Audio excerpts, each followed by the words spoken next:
Hello, everybody. This is Paul Herbert, the Prince of Motivation and host of Zaka Presents My Journey. We're creating this vulnerable and positive platform where you get inspired and motivated from different leaders from our community.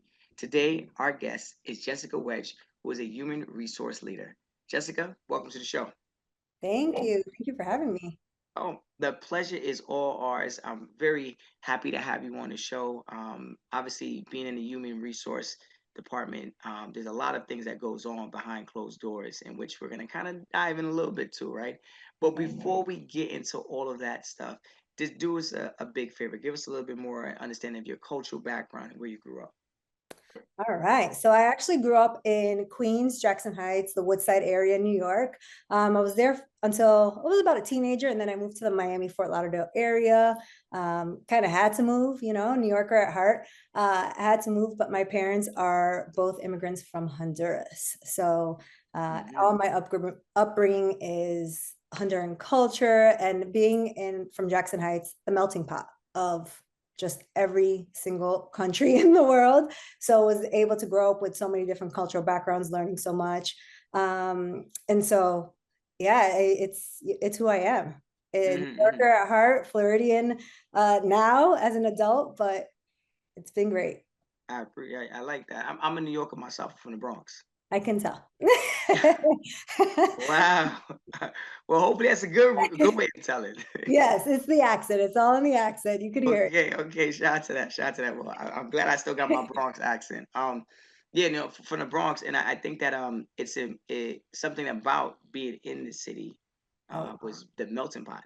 Like you said, you're able to be around different cultures, and I know that obviously like the Caribbean culture is massive everywhere you go, right? yeah. So it's just a vibe, So I'm glad you mentioned that and things like that. But you went from Queens to Miami area, Yes. Florida. Yes. That's a little jump right there. That's not like Queens to Brooklyn. What's going on No, there? yeah. So that, life in New York is expensive. My parents growing up trying to give us the best life. My father was a respiratory therapist, and so he had a whole lot of friends that moved down, and they were like, "Hey, it's cheaper. You can get a brand new house instead of that 500-year-old house Oh yeah, yeah, yeah, yeah, yeah. for a whole lot less." And my mother, being a school psychologist, being able to work, she worked for the school board in New York and was able to easily kind of transition. It just became, this is where they come when you retire. Although they weren't looking to retire that early, it was still the place you're going to go to. So, when you have a few friends from the Bronx that all worked in a few hospitals over there, say, hey, come down here. The pay is Yeah. equivalent. The lifestyle is a little bit easier, make your way down. So we didn't go directly to Miami, but we went into that Fort Lauderdale, Broward County area. Mm. So a little bit outside, but still, that's really what brought me. My brother stayed in New York because he was older and in college, and I didn't have no choice. So it's you and your brother. Yes. Okay, got you. And talk to us a little bit more about this Honduras culture. Like, I want to know a little bit more about it. Everyone has their own understanding of their own culture. They're like, well, it was like this for me growing up. But like, what is your like overview of the Honduras culture? Family. It was very much family, although we did not have much family in the States, and still don't, to be quite honest with you. It was very tight knit. Um, you help everyone out, one hand washes the other. So it was really just all about that, your own responsibility as you're growing up. When you do have family around, welcome anyone that is quote unquote different, because just because they're from another culture doesn't mean they're different. They're just from another culture. Mm, So it's true. really that, and always lead with kindness. Hmm. That was always what I was Right. taught, is lead with kindness, and it'll only come right back to you. Hmm. So, what was like one of the biggest life lessons you learned growing up as a child from your parents? From my parents, my mom, I saw my mom go to college. I was in preschool going to LaGuardia with her, and then I graduated with her, and we went to Queens College together, kind of growing up and seeing her go throughout college. For her, it was uh, knowledge and education is power. I did not appreciate that growing up because I was not one that really enjoyed it as much. But I've learned to appreciate it a lot more now. And then from my father was the hustle, being resilient, and the grit. And so all of that scrappiness, all of that kind of put together between them, my personality is a little bit more like my father.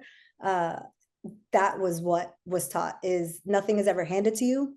Work for it. You got to work hard, and you got to work probably harder than everyone else in the room to stand out. So you had a little bit of that grit, but you also had a little bit of that polish as Yes. well. Yes. Okay. Shout out to mom and dad. It's good to have that healthy mixture. You know what I'm saying? Yes. Especially growing up in New York, you got to have a little bit of that grit in order to kind of fight through things. But you also got to be polished and know the value of education and how to make a difference in your own trajectory Of by course. utilizing the resources that you have around you. It's not Yeah. always about like, let me just keep on developing and making things and being and grinding until the wheels fall off. Like, let me use what I have, but that's also using your mind. You know what I'm saying? Yes. That's also you just being very cognitive of like, what can I do in my current situation to help myself out and my family? So kudos to you on Exactly. that. And shout out to mom and dad for really like laying the foundation to help you and your brother understand, something like Yeah. that. As immigrant parents, it's very hard sometimes for them to kind of, find the right things to say because Mm-hmm. their experience is totally different from our experience. My mom and dad, their mom is Jamaican, father's St. Lucian. So their experience of being immigrants is like, we got to do this. And this is the only way we're going to do it because we don't want to mess it up. But in our situation, we're like, I want to try different options. I don't want Mm-hmm. to do this. I want to try this. So shout out to mom and dad for laying down the bricks. And then you just, kind of just keep on laying it down after that. Yeah. Um, and They you're gave us the ability to break the mold a little bit. that is true, but they were a little worried. Oh, yes. Worried. They're still worried. Every one of our thought leaders that have ever come online and has spoken on this podcast have always indicated that like it was always like a very hard thing, because your parents are like, the amount of money, the time, the amount of hours they spend in at work to invest in us, to go to school, to have clothes on our back, to have food on the table, roof over our head, and we're like, ugh, I don't want to follow in the footsteps of what they would like me to do. Yeah. They want me to be a lawyer, they want me a doctor, they want me to be a police officer, and I'm like, no, I don't really want to do that. I want to do this. Yeah. So it's always funny to hear that we all share the same stories, and we're all from different parts of the world, but it's Mm-hmm. always the same thing. It's like immigrant families, fathers and mothers are like, there's like a The school unwritten for them. book. It's the unwritten book. The unwritten book, they got a YouTube channel or something. They got their own Zaka platform and they're talking about this every day. Yeah, my son's gonna be a doctor. Yeah, okay, my son's gonna be a doctor too. Oh, yes. Shout out to that. Um, can you share with us a little bit more about like, that immigrant background that has kind of shaped you in your work approach and your success in corporate America? You talked about grit, you talked about education. So I'm assuming you applied those two things to kind of help catapult you in your career. Absolutely. It was really just understanding the gaps. What is this all about? What is it that you need? What can I do, and what is it that I can bring to the table that the next person can't bring to the table? And so for me, I leaned on how resourceful I am. And Mm, I don't know the answer. And I will gladly say, I don't know the answer, but I'm going to find it before everyone else. I'm going to find it before everyone else. I'm going to know what it is. I'm going to tell you A, B, C through Z about all the things of the topic that you told me about. And so it's being that resourcefulness that has allowed me to really just move forward, and the agility to pivot, because if there's one mhm, thing we know how to do, it's to mhm. pivot when something's not going one way. We have that ability to quickly see that it's not going to go right that way and quickly pivot into the right direction. So that was probably one of the first things that I really took in, was that ability, is to see that, and to always raise my hand, and Smart ask move. and say, hey, I know this is maybe not part of my job description, but if I raise my hand enough, you'll start to see me for the things that I'm doing here, and what I bring to the table. So Mm. I respect that. And that I'm glad you're saying and raising your hand. That's been always a topic of discussion here on this podcast, where our thought leaders are saying, either themselves or their peers have always had a hard time advocating for themselves. Oh, You know, yes. really being like, knowing how good you are, knowing that you've put in the work just like anybody else, but you have this imposter syndrome, or you feel like I can't sit at the table. I'm not allowed to speak up.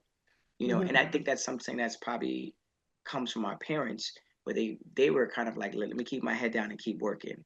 I don't Yeah. care what's going on. I'm doing this. But for us, we're like, we're in a world now where people truly want to voice their opinions and speak up. But you know, you're in corporate America. You finally got the job that you've been looking for. More importantly, your family's been looking for, and you're like, do I say something? I don't want to get fired. How do I go back to mom and dad and express these things? So I do hear you on the two different aspects of both mom and dad and applying it, because some people try to apply it with just with force. I'm gonna Mhm. walk into the corporate environment and I'm gonna put my foot down. And some people are just kind of pushovers. They're not saying anything, right? So I'm glad you found that happy medium. But when I think of your journey and your story, and as it unfolds in your childhood, like what were you trying to pursue as a career path? Oh, I mean, you bring it all the way back. I wanted to be an astronaut. I mean, who doesn't want to be an astronaut as a kid? Okay, um, okay, you was trying to go to the moon. I was trying to go to the moon. I loved looking at, the sky and the moon and all those things are very cool. Then I quickly realized I do not like science by any means. So that was a very quick kind of pivot. And then the daydreamer and, what they say about the difference between the first child and the second child. Second child's a little bit wilder, a little Mm, bit a little bit takes a little bit of that windy road. I'm the second child, so my brother was very much on the books, and I always want to be on vacation. Anything I can do to be on well, vacation. if you're going to the moon, you definitely on a vacation. Exactly. So then I went into hospitality. I saw myself in hospitality, being able to grow. I came right out of high school and I was 18 years old. I applied for Marriott and that was my first job.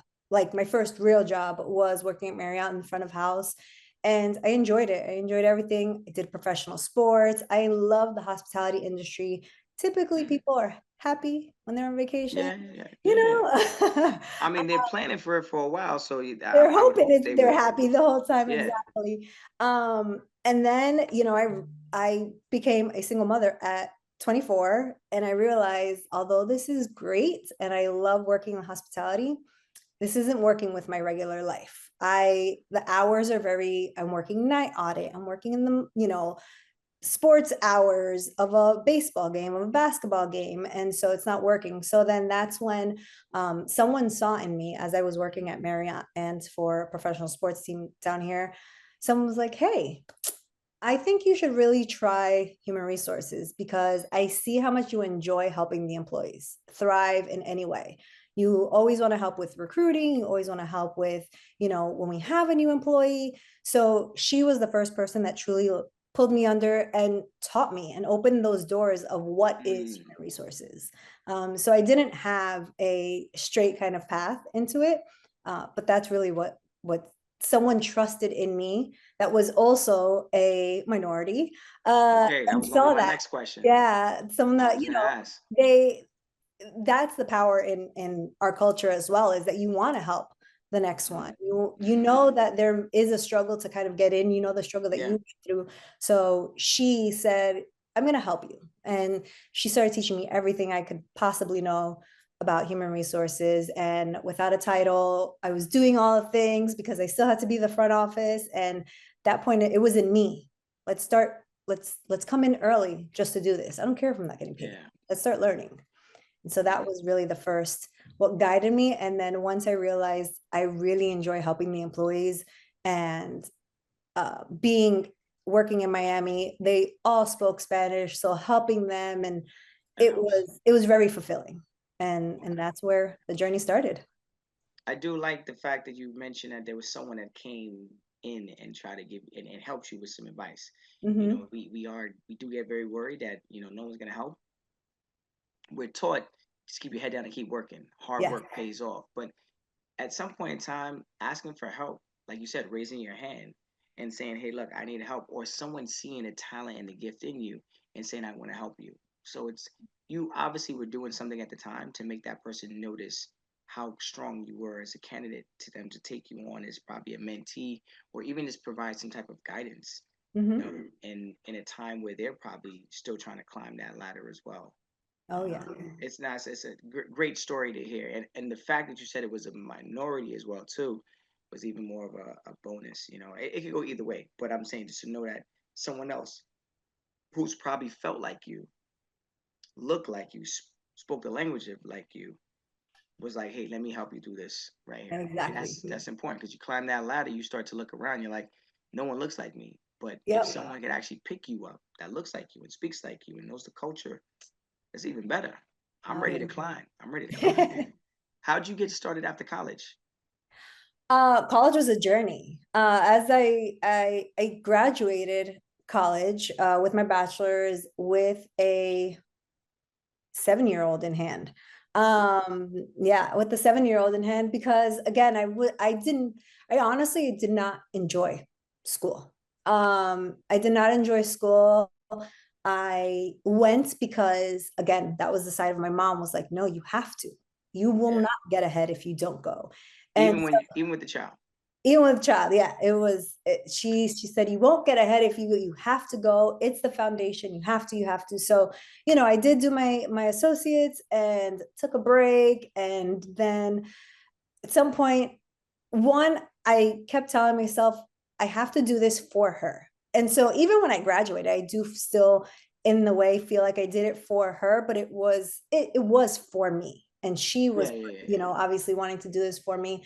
So my journey in college was um I ended up having to do online college because I did have my daughter, and I graduated pregnant as well because I was Wow. starting my next life, being Wow. a little bit older.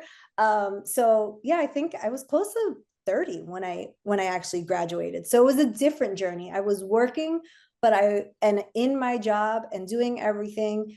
And I was also going to school. So it really helped out.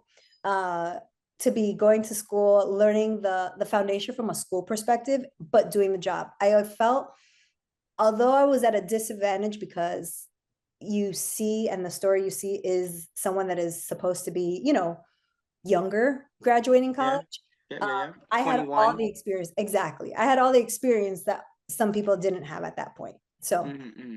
You have life lessons, skill yes, sets that some people just don't acquire until you actually graduate from college. yes, You know, so exactly. it goes both ways. You know, sometimes people are like, well, you got to graduate at 21 and start your life.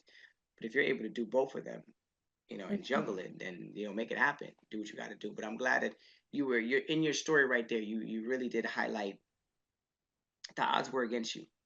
Yeah, the You odds know. were against me. I had experienced a lot of things when I was 17, and my father was killed by a drunk driver. And so that really changed everything of my life, the Sorry to trajectory hear. of the things that I was doing, and how, helping my mom because now she was having a few things medically happening, and just how I saw the world. And I didn't see as much uh, greatness as I probably should have. And so that also definitely changed how, and it was one of those things as you're younger, you're like, I'm going to live life to the fullest because you never know what's going to happen. And Yeah, so, no one's promised tomorrow. Sorry to yep, hear that. exactly. My condolences again. Thank you. Um, when you talk about challenges, I mean, obviously that was a massive challenge right there, a loss. And what early childhood challenges did you face? You know, even maybe not in your childhood. Now let's fast forward. Let's get to corporate America. What challenges you face like entering into corporate America? 'Cause now you talked about college. So you were having your daughter. She was 7. You know, you're trying to juggle work and school. But when you get to corporate, what challenges did you truly face? Um, my hair, it was a lot of my looks. Right now, because of convenience, my hair is straight. Uh, but the reality of it is that it's always curly. And so, you're hearing your curly hair is too wild. So you have to fit a certain mold. But being in South Florida, I wasn't Latina enough because I didn't speak like everyone else. I didn't act like everyone else, but I didn't fit another mold enough either. Um, when being from South Florida, they hear me speak Spanish and they're like, why are you so proper? And why do you speak Spanish like that? And I got nothing for you. This is it. And so I'm still to this day not Latina enough. And so it's I always laugh because my last name, it's my married last name, always gives that guess. Be like, where is she from? Because that last name, You that caught me last off name, guard. yeah, that last name will throw anyone off guard. And so when you walk into a room and there's a lot of you don't know what to get. And so it's very funny sometimes to see reactions. But then they start to talk to me and they realize, oh, okay, you're like, she's fine, she's fine, Oh, she's yeah. They can pick up that I'm Latina, but at the same time, they probably again, question what part. what part They're exactly? like, wait, hold on, where is she really from? Yeah.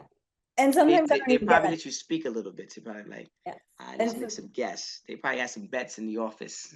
it's funny, and I often get that I'm European. So that's very Okay. interesting too, to fit that different role, because again, a lot of Latinas that see me, they're like, no, you're not Latina enough.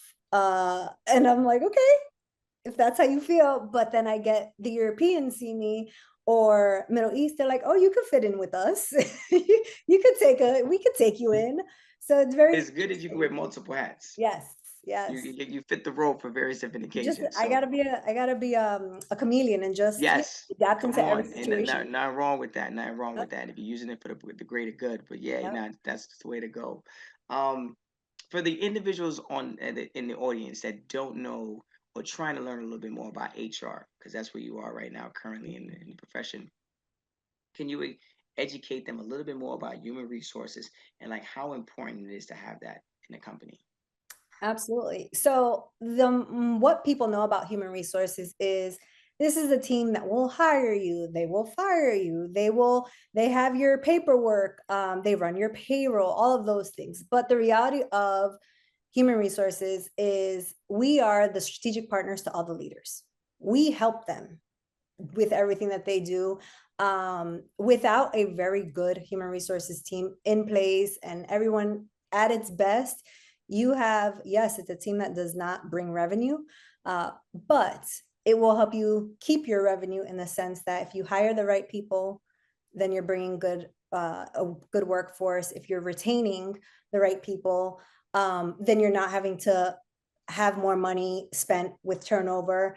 So we're really just as strategic partners to the leaders, working with them, making sure that the Mm, culture is staying alive, is alive. We're building the culture as we're doing things. We're making sure that you, as an individual, come to work and you are your full self, your best self. You feel valued. You feel everything that you're bringing to the table is going to help drive the business. That's what we truly should be at our best, is the HR. it's like a very hard job. It is. It is, but it's very fulfilling. But but you said that you like this is you enjoy Yes. helping. You know what I'm saying? So obviously it doesn't feel like work to you. It's at times, yes. But I mean, all jobs feel like a job at times. True. You have your hard days, you have you have your hard and days that you cannot wait until it is time to log off. But then you have your really great days too. Mm. Could you tell us a little bit more about like three things that you love currently about your job? I know one of them potentially is you just enjoy helping other people, but like Yes. what else is there? So my role right now is extremely, I call myself in a way like the chaos coordinator, because everything that's happening, I'm helping to solve problems. So right now, one of the biggest things, it's like a human-centered puzzle. There's always a puzzle that has to be solved with employees and what they're doing. So that's what I really enjoy. I enjoy the puzzle. I love the strategic thinking of what is the team, the organization, the company gonna do in order to make more money, that revenue. So that's one of the roles that I have right now, is really working strategically with our leaders.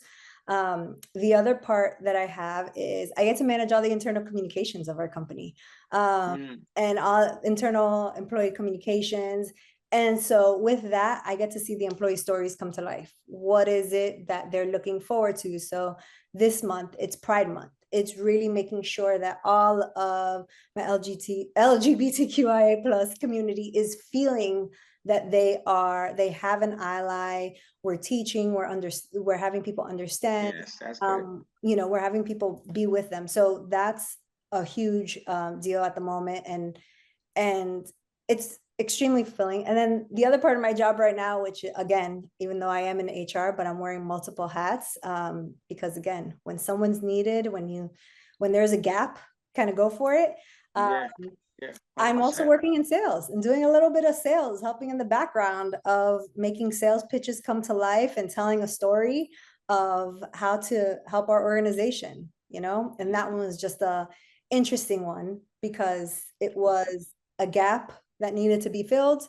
They said, hey, we don't have headcount. Does anyone want to sign up and do it? And so it was one of those where you just jump in and you show your leadership by helping out in another part of the organization. The fact that you're waking up every day saying, I'm going to help somebody, that already is like, you already have a child, right? That's already a big thing that you got to help and assist, I right? got three. But you're like, I got to go to, you said three?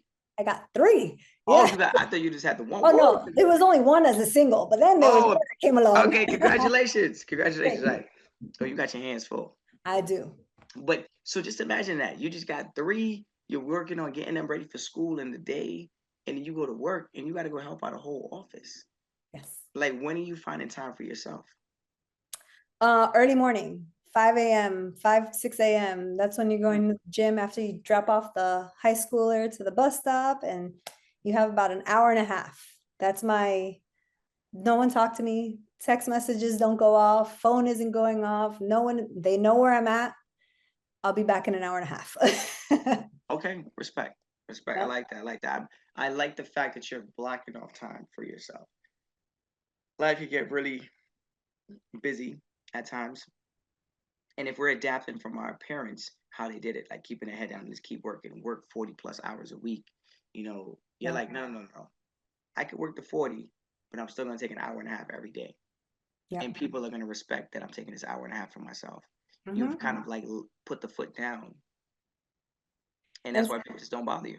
yeah, and sometimes that hour and a half is just, you know what, we're gonna sleep for an extra hour and a half because there's so much. So it'll vary on what that looks like, but it's the reality. Yeah. It's not every day that you can get up and you have the full energy. And sometimes you just need that break to pause and sleep a little more. Yeah. Yeah.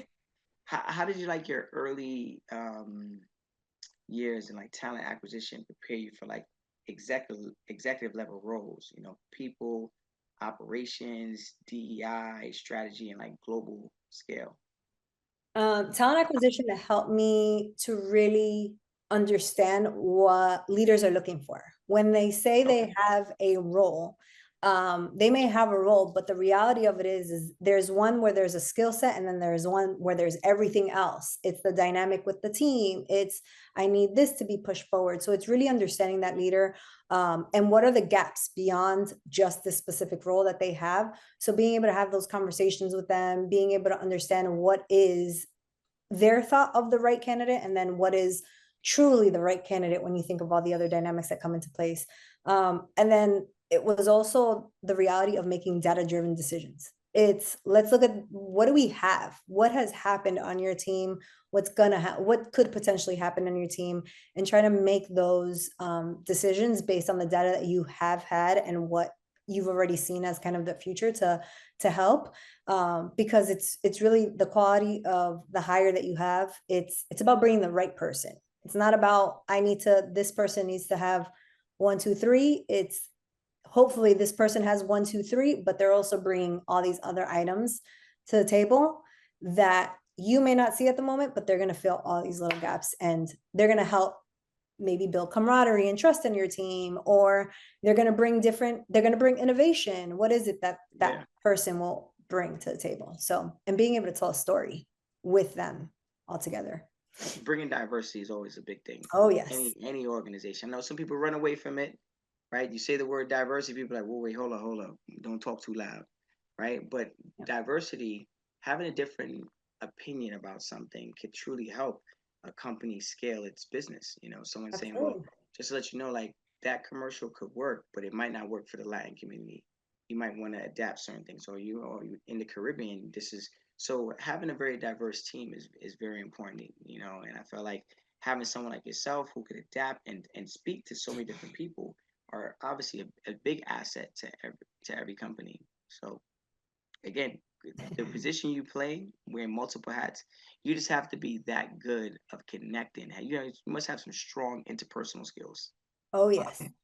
I'm everyone's friend. I know, and it sounds cheesy, but it's not that I'm everyone's friend. Again, it's about that being able to connect. We all connect in some way. How is the way? Is really just you're listening. You're actively listening because someone can be listening, but they're not really hearing what you're saying. And so that's the part that allows me to connect with people very quickly and pivot and understand and see something without it ever being told to me. That's nice. And ultimately, you can help other people Yes. prepare themselves for that roadblock that's about to happen. Yes. Now, you've scaled organizations by driving like cultural shift and impacting like revenue. Like, talk to us a little bit more about that achievement. You know, why was it so? Why? How were you so proud of it? Like, what was like the proud moment? Why? Um, it was really when the realization of inclusion is is the strategy. Like that's just what it is. And so for me, when it comes to that and driving revenue, it was at the time I was helping from a sales enablement aspect to drive revenue.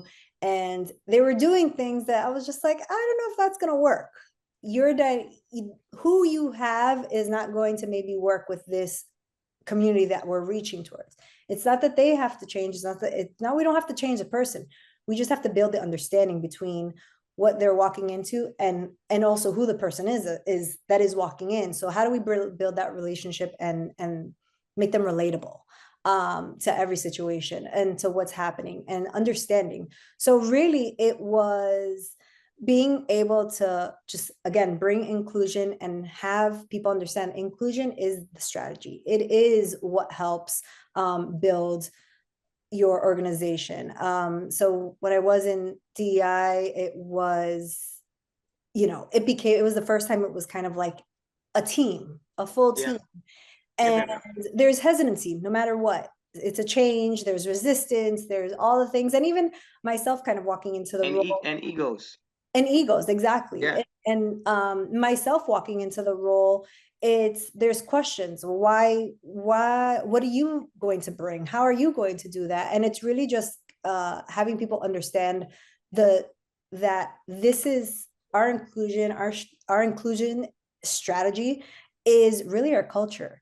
Is you can stand next to every single person, you all enjoy each other. So what is it? There are no lines. It's just a matter of understanding a little bit more of how people work, of again, bringing to light that we all have different experiences and we can include everyone in those experiences that we're having. How do you include them? Sometimes you don't know, but it's okay. You You asking them ask. too. Yeah, Yeah. exactly. So you ask them. And so you start to kind of just open up those conversations, being able to see people be vulnerable in situations. And for myself, I've been able to experience a white man just say, I walked into a room and I was very uncomfortable because I was the odd one out. But then it was just his reaction. But then he felt everyone just pulled him right in. And it was his own, walking into the unknown is really what it was. Walking into the unknown. We all walk into the unknown when we walk into a room, not know what to expect. So we already have our shield up. But it was once we took that shield down that first time, he can walk into any room now and not feel uncomfortable because now he feels the difference in it. So one change at a time. And you mentioned that word inclusion so deeply, and I'm glad that you're hitting on it because how do you align inclusion with business performance in a meaningful way? I think that's where the people team really comes to life. That's the core and the heart of the company is how your HR team is driving this and how your leaders are driving it is if your leader is allowing anyone to have a seat at the table and allowing that open door to kind of happen, that makes that person feel heard and feel seen, and that's what really drives it. So from a HR perspective, you're open door, you're listening, and that's the biggest thing. You're listening, because so many say I'm listening and you're like, no, but you're not, because you miss Yeah. this one area. And again, that's where listening to someone is very different than hearing what they're saying. And when you're listening, you're understanding that empathy, you're giving empathy at the same time. You're, if you can put yourself into those shoes so that you can now see from a different vision than what you're used to. So it really starts with building that understanding with the people team, and then continuing on with your leaders and giving the leaders kind of that mirror to say, hey, this is what your team is feeling, this is what people are feeling, and if you look in the mirror, I want you to understand you are not doing this, and this is why. And so it's to really show them and have them understand, because again, we're human, we've grown up with our, however we grew up, with morals, with ways of thinking, and Yeah. Very tough conversations. very tough Yes. conversations. And no matter how you grew up in any culture, Catholic culture, you grew up not accepting certain things, and this culture, you grew up not accepting certain things. And so Yeah. it's really just, how do you say, I grew up this way, or I've always been this way, well, let me think about it another way. How And is the it? world is always evolving, right? Yes. And obviously, as the world evolves, jobs around us are evolving. So, Yes. what worked in 2000 is not working in 2025. Exactly. So, but again, change is always a hard thing to accept. Mm-hmm. People get a little worried. They're like, wait, hold up. And if someone who's maybe less experienced overall, but is very knowledgeable of human resource comes in and tells me that I'm not doing a good job, I'm like, what are you Yeah. talking about? How are you going Yeah. to tell me what I do? I own the company. I've been doing this for 25 years. And you're like, look, it's not about owning the company. It's about the relationship that you have with your employees. And you could build more revenue or generate more revenue if that relationship was a little bit more stronger. And in that relationship, also not only with your employees, but also with your consumers. So Correct. it's a lot of that stuff that sometimes people like negate to pay attention to. Mm-hmm. They're like, okay, well, it's the more people we have in the door, the more we close. Mm-hmm. Law of numbers, right? So we get 100 people in the door, 50% say maybe, 25% say yes, 10% of them sign. That's what we want to do. And it just becomes like that hamster wheel Yep. versus like, let's make sure everyone's happy. Yep. Let's stop right there. Let's not Exactly. sell anybody on anything. Let's not promise the employees that we're going to give them something. We're not going to give it to them. Let's make sure everyone's happy, because when you're in a more inclusive, happy, nurturing environment, you feel more obligated to help. Like Yeah. being in immigrant families, right? It was Thanksgiving or Christmas, and you walk in the house and you see everyone doing something. You're like, let me go pick up the bag. You sitting down watching TV because it Exactly. was just a vibrant energy that was there. You walked inside and like you smell the food. You're like, hey, hold up, let me go take the trash out. There's nothing Exactly. in the trash, What but is you're it ready that to I take it. can do? And that's the reality. If you have a team that's inclusive, that feels included, that feels their worth, that's the reality. If they feel their worth in everything that they're doing, good days and bad days, they can bring that worth forward and say they will ride or die for that company in every way possible. As long as they are feeling that, they feel that, their opinion matters, they will go with that company to the end of time. And that's where their loyalty comes in. It's because, why do I want to be unloyal, or why do Yeah, I want to look somewhere else when this company has given me this? I don't know if I'm going to feel the same way at another company. I don't know if I'm going to, be able to have that seat at the table or have a conversation with, our C-suite as easily as they do here. So all those things come into play. mm. What are like some key qualities that like immigrant professionals have but don't speak about them a lot? I'm All thinking right. about it now as we're having this conversation. I'm like, you know what? we're talking about numerous of times, it comes back to like speaking up, saying certain things, those vulnerable moments. So, what are like some key qualities? I want to hear from you now because a lot of our thought leaders have told me a lot of qualities that immigrants bring to the table. What are some of the Uh-huh. thoughts on you? What we bring to the table is the well, resilience, but I'll always kind of lead with that one, but the ability to pivot, to move in every single direction. It doesn't matter what direction that is. The ability to pivot, and also no matter what room we walk into, somehow we always have the ability to build a community wherever we are. Yeah, I give you that. That's a new one. But now I think about it, and I'm like, you know what? There's a lot of people that I know, the Caribbean background, that literally, no matter where you put them in the world, they are ready to like, hey, I'm not even joking. My mother, I went to Turkey last year with my mother, and I went for 2 weeks and she stayed for 3 months. My mom is in her high, she don't care if I say her age, but she's getting close to the seven to being 70. And I just left her. I said, okay, I love you. You want to stay here? She wants to learn, she wants to immerse herself in the culture. I kid you not, a day after we left, she had the hotel employees just helping her in every way. She knew the people at the store. She just knew she built a community so quickly in ding.